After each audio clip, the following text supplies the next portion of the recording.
Lolit Solis, sobra ang paghanga kay Andrea. Andrea Brillantes, matapang, honest, bongga. Hangang-hanga at natutuwa ang talent manager at showbiz columnist na si Lolit Solis kay Andrea Brillantes. Sa Instagram, inisa-isa ni Lolit ang mga character traits ni Andrea na ikinaangat daw nito sa ibang young actresses.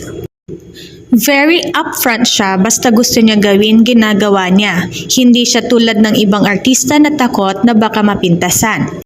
Very natural ang tapang niya sa issues, kaya naman na-overshadow niya mga stars na prim and proper na kung minsan lumalabas tuloy na plastic. Being honest to yourself, yan lang ang mantra ni Andrea Brillantes, kaya bongga siya, ani Lolit Solis. Payo niya sa controversial na actress, tuloy mo lang yan Andrea, basta wala kang ginagawang masama, go for it, bongga.